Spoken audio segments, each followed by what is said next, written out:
77ാം republic ദിനത്തിൽ പങ്കാളികളായി സൗദിയിലെ ഇന്ത്യൻ സമൂഹം. റിയാദ് എംബസിയിൽ അംബാസിഡർ ഡോക്ടർ സുഹൈൽ അജാസ് ഖാൻ പതാക ഉയർത്തി. ജിദ്ദയിലെ ഇന്ത്യൻ കോൺസുലേറ്റിലും ഇന്റർനാഷണൽ ഇന്ത്യൻ സ്കൂളുകളിലുമായി നടന്ന ആഘോഷ പരിപാടികളിൽ നിരവധി പേർ പങ്കെടുത്തു. ഇന്ത്യക്ക് സൗദി ഭരണാധികാരികളും ആശംസകൾ നേർന്നു.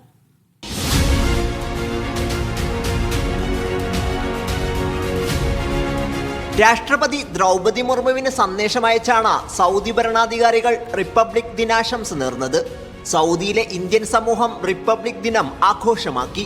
റിയാദിലെ എംബസി അങ്കണത്തിൽ ഇന്ത്യൻ സ്ഥാനപതി ഡോക്ടർ സുഹൈൽ അജാസ് ഖാൻ പതാക ഉയർത്തി. രാഷ്ട്രപതിയുടെ സന്ദേശം ആഘോഷത്തിൽ പ്രവാസികളെ കേൾപ്പിച്ചു. ഇന്ത്യയുടെ തനിമയും പരമ്പരാഗത രീതികളും വിളിച്ചോതുന്ന ആഘോഷ പരിപാടികൾ അരങ്ങേറി.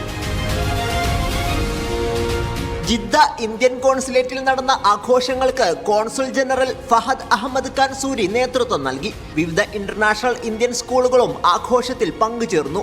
പ്രവൃത്തി ദിനത്തിലും പ്രവാസികൾ ആഘോഷത്തിന്റെ ഭാഗമായി. റിയാദ് ബ്യൂറോക്കൊപ്പം സാബിത് സലീം, മീഡിയ 1, ജിദ്ദ.